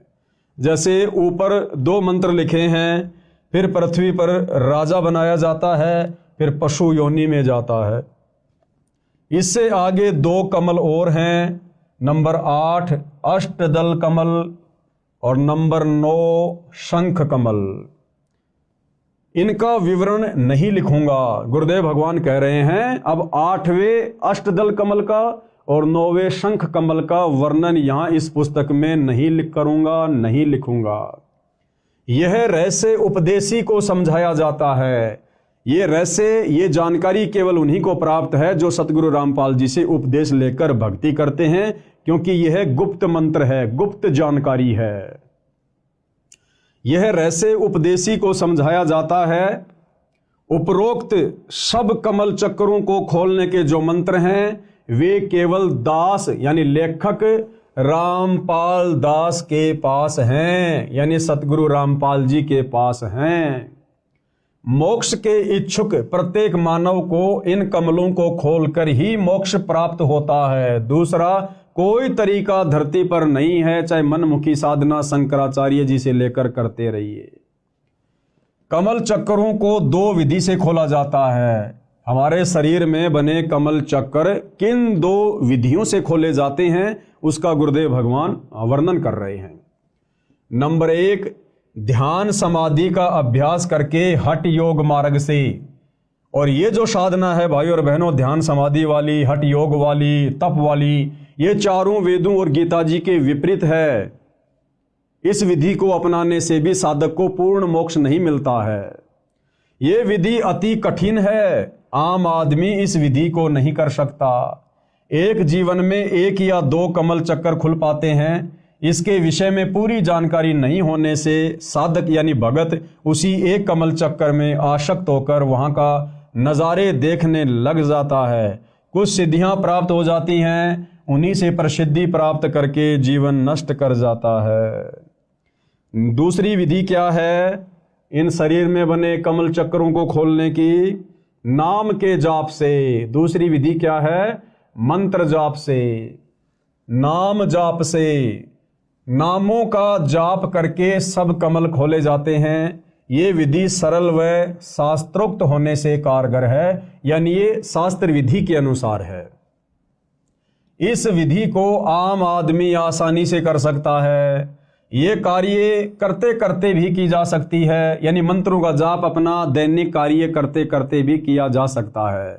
जो सूक्ष्म वेद में बताया है, गरीबदास जी ने कहा है, नाम उठत नाम बैठत नाम सोवत जागबे, नाम खाते नाम पीते नाम सेती लागबे।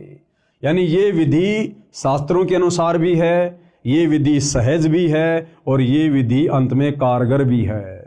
इस विधि से भी हमारे शरीर में बने कमलों को खोला जाता है और गुरुदेव कहते हैं कि इस विधि से जाप आप अपना दैनिक कार्य करते करते भी कर सकते हैं। ड्राइवर अपनी गाड़ी चला रहा है और आसानी से इन मंत्रों का जाप भी कर सकता है। देखो, ड्राइवर गाड़ी चलाता है और आगे पीछे वालों से बातें भी करता रहता है, गप्पे भी मारता रहता है। इसी प्रकार वो गप्पे ना मारकर, इधर उधर की बातें ना करके सच्चे सतगुरु से उपदेश लेकर इन मंत्रों का वो स्मरण भी कर सकता है अपने मन ही मन में, या धीरे धीरे बोलकर, और अपनी गाड़ी भी चला सकता है। जैसे बहुत सारे भाई बहन गाड़ी चलाते रहते हैं, साथ में धीरे धीरे गाने वाने भी गाते रहते हैं। तो गाने वाने ना गाकर सच्चे सतगुरु से इन मंत्रों का उपदेश लेकर अपनी गाड़ी भी चलाओ, अपने मंत्रों का भी जाप करो। इसलिए कहते हैं, नाम उठत नाम बैठत नाम खाते नाम सोते, यानी इन मंत्रों का हम दैनिक कार्य करते करते बड़ी आसानी से जाप कर सकते हैं और हर प्राणी इस विधि से भक्ति आसानी से कर सकता है। नाम उठत नाम बैठत नाम सोवत जागरे, नाम खाते नाम पीते नाम सेती लागबे। यानी उठते बैठते सोते जागते खाते पीते काम धंधा करते करते भी हम ये भक्ति कर सकते हैं। इतनी आसान भक्ति हमें सतगुरु रामपाल जी ने वर्तमान में प्रदान की है। अर्थात नाम का जाप कार्य करते करते किया जा सकता है। यजुर्वेद अध्याय 40 मंत्र 15 में कहा है। अब देखो, यजुर्वेद अध्याय 40 मंत्र 15 में भी ये विधि बताई गई है। अब बताओ भाई और बहनों, हमारे धर्म गुरुओं ने तो हमारे को कभी भी ये विधि नहीं बताई, क्योंकि हमारे धर्म गुरुओं को स्वयं इस विधि से भक्ति का ज्ञान नहीं था।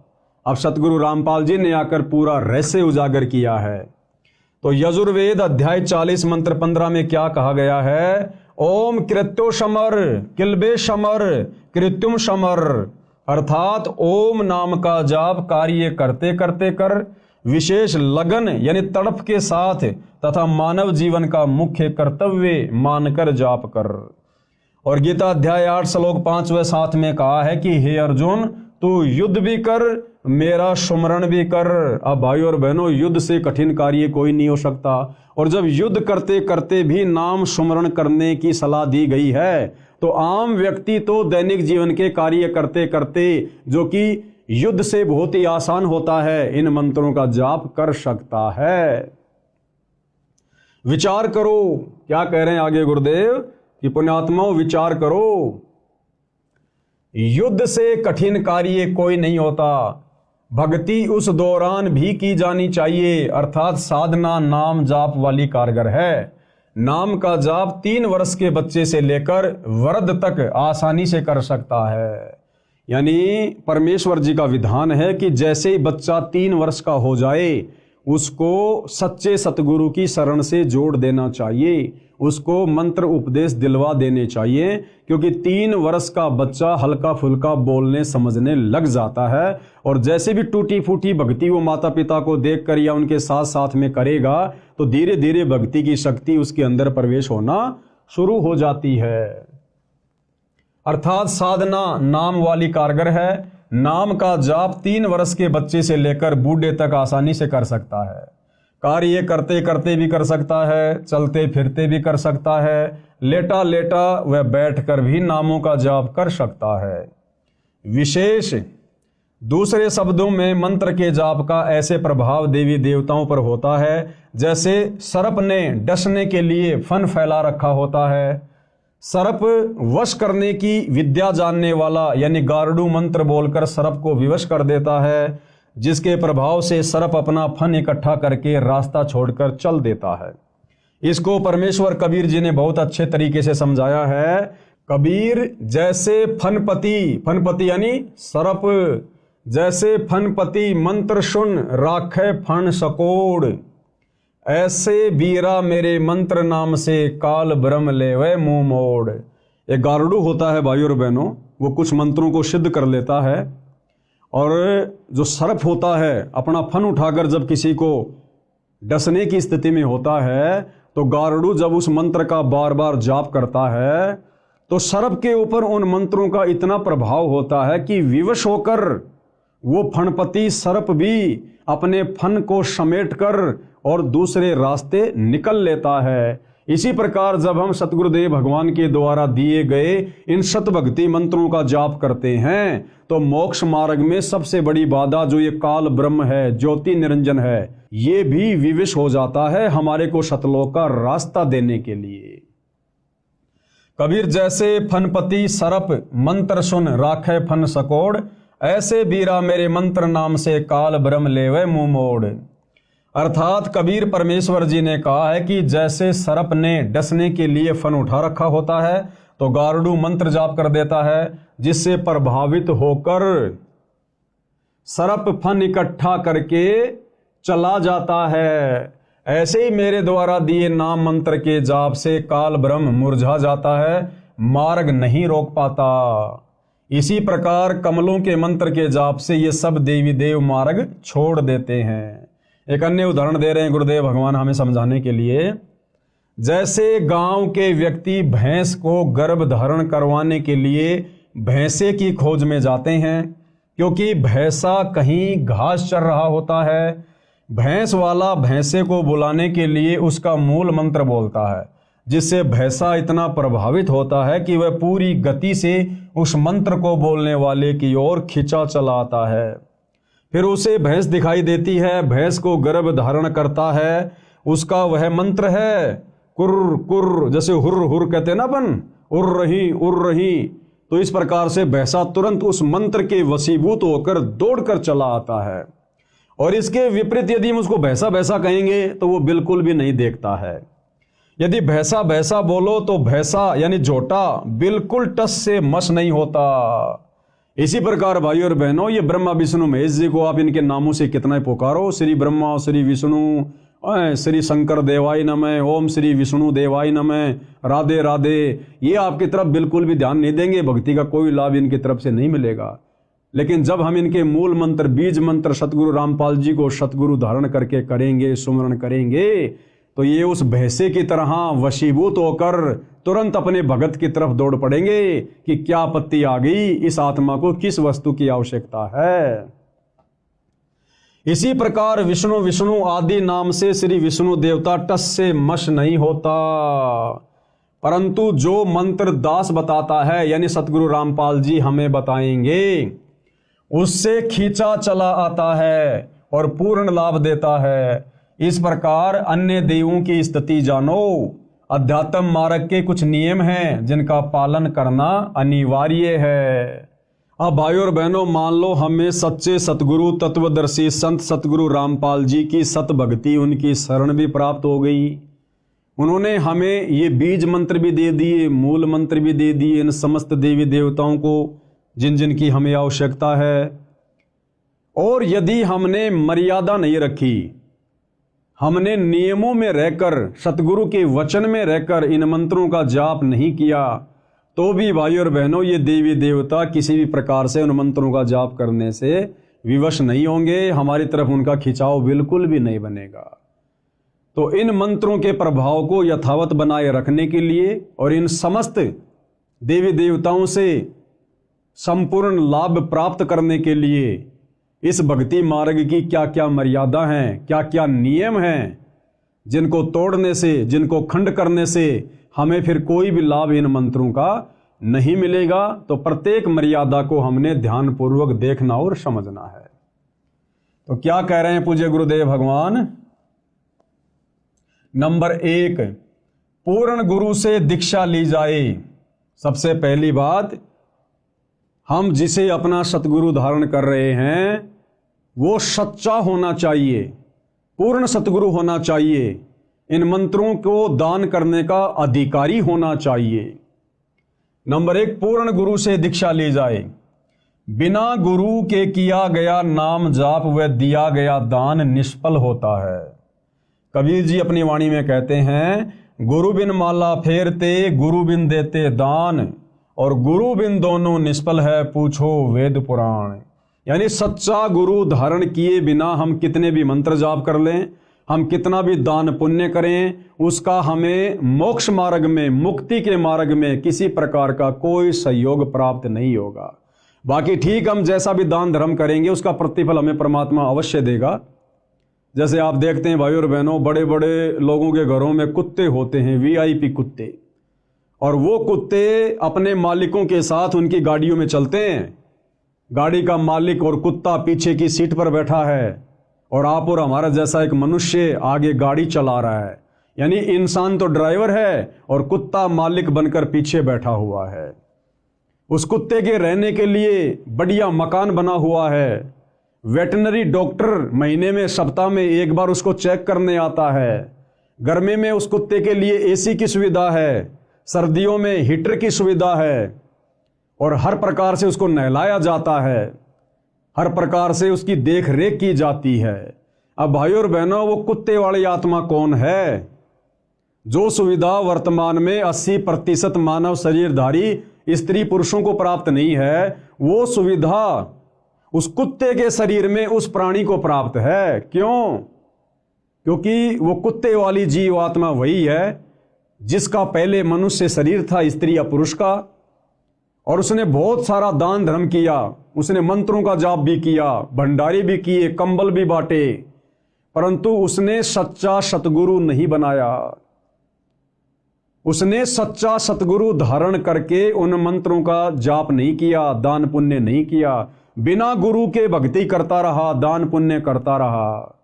तो बिना गुरु के भक्ति करने से, दान पुण्य करने से उसको मनुष्य जन्म प्राप्त नहीं हुआ। और उस दान पुण्य के प्रतिफल में, क्योंकि वो तो भगवान देता है, किसी का रखता नहीं है, उस दान पुण्य के प्रतिफल में उसको अगला जन्म मिल गया कुत्ते का, और बड़े सेठ के घर में मिल गया। तो जो उसने मनुष्य जन्म में दान पुण्य किया था, उसका प्रतिफल उस सेठ के घर में कुत्ते के रूप में जन्म प्राप्त करके वो कुत्ता उठा रहा है।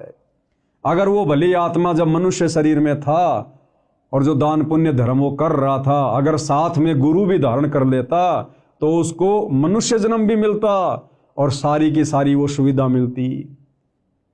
अब तो वो उस कुत्ते के जन्म में अपनी पूर्व जन्म की भक्ति कमाई खा रहा है, अगला जन्म उसका हो गया सूअर का। बताओ फिर उसको कौन गाड़ियों में घुमाएगा, कौन उसकी देख रेख करेगा, कौन उसको नहलाएगा? फिर वो लक 84 योनियों में चला जाएगा। तो कबीर जी हमें समझाते हैं कि गुरु बिन माला फेरते, यानी गुरु धारण किए बिना जो व्यक्ति मंत्र जाप करता है, और गुरु बिन देते दान, गुरु धारण किए बिना जो व्यक्ति दान पुण्य करता है, गुरु बिन दोनों निष्फल हैं, उनका कोई यूज नहीं होगा। भाई पूछो वेद पुराण, हमारे धर्मशास्त्र भी इस बात की गवाही दे रहे हैं। अर्थात कबीर जी ने कहा है कि गुरु बिन नाम सुमरण करना व दान देना व्यर्थ है। अपने वेदों व पुराणों में पढ़ लो, कमलों के मंत्रों का जाप करना जीवात्मा के कल्याण की सच्ची साधना है। इसमें न कोई धर्म नया बनता है, न कोई धर्म छोड़ना है। किसी भी धर्म का मानव, स्त्री पुरुष इस साधना को कर सकता है। यानी सतगुरु रामपाल जी हमें क्या समझाना चाह रहे हैं कि जो साधना अब आपको वर्तमान में दी जाएगी, यदि आप इस ज्ञान को समझकर उनकी शरण में आते हैं, तो इस साधना को करते समय आपने ना तो अपना कोई धर्म बदलना है, ना आपने अन्य कोई पाखंड और आडंबर करना है। हमने केवल अपनी साधना को चेंज करना है। भले आप वर्तमान में मुसलमान धर्म में हैं, हिंदू धर्म में, सिख और ईसाई धर्म में हैं, आपने वो धर्म वरम नहीं छोड़ना, कुछ नहीं छोड़ना। आपने केवल साधना का स्वरूप चेंज करना है।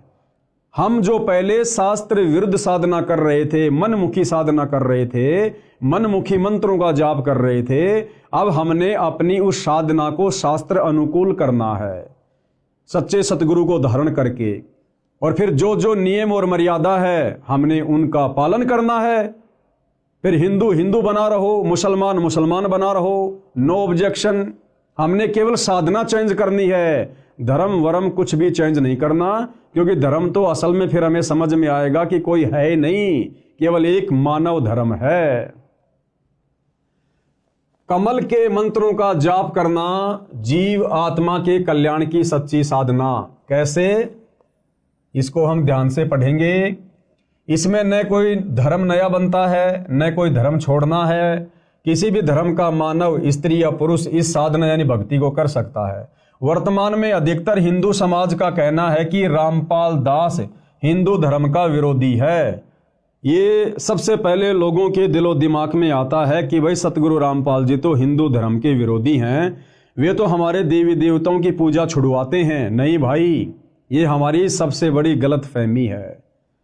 अरे देवी देवताओं की पूजा, ब्रह्मा विष्णु महेश की पूजा सतगुरु रामपाल जी भला कैसे छुड़वा सकते हैं? ब्रह्मा विष्णु महेश की पूजा से, गणेश जी की पूजा से, देवी दुर्गा जी की साधना से तो ये भक्ति शुरू होती है। और इन देवी देवताओं के मंत्रों का जाप तो हम भगत, हम सतगुरु रामपाल जी के फॉलोवर अंतिम श्वास तक करते हैं और करते रहेंगे, क्योंकि हमारे शरीर में इन देवी देवताओं का निवास है, इनका वास है। तो सतगुरु रामपाल जी देवी देवताओं की साधना भक्ति छुड़वाते नहीं हैं, बल्कि इन देवी देवताओं की वास्तविक भक्ति करवाते हैं। जो भक्ति सतयुग में समाप्त हो चुकी थी, जो वास्तविक सनातनी साधना सतयुग में आगे चलकर समाप्त हो चुकी थी, वो साधना सतगुरु रामपाल जी सही तरीके से करवाते हैं। उनके सत्संग सुनते रहिए, पुस्तकें पढ़ते रहिए, एक एक चीज बिल्कुल क्लियर होती चली जाएगी। तो गुरुदेव भगवान उन आत्माओं की शंका का समाधान कर रहे हैं जो लोग कहते हैं कि संत रामपाल जी तो देवी देवताओं की भक्ति छुड़वाते हैं। ऊपर आपको एक चित्र के माध्यम से समझा दिया गया है कि हमारे प्रत्येक स्त्री या पुरुष के शरीर में इन्हीं देवी देवताओं का वास है, और उनके कमल चक्कर खोलने के लिए हमने उनके मंत्रों का जाप करना है। तो सतगुरु रामपाल जी तो उन्हीं का जाप देते हैं शुरुआती भक्ति में, जिसको प्रथम मंत्र कहते हैं। तो वो छुड़वाते नहीं हैं, वो इनकी वास्तविक भक्ति साधना बताते हैं। वर्तमान में अधिकतर हिंदू समाज का कहना है कि रामपाल दास हिंदू धर्म का विरोधी है।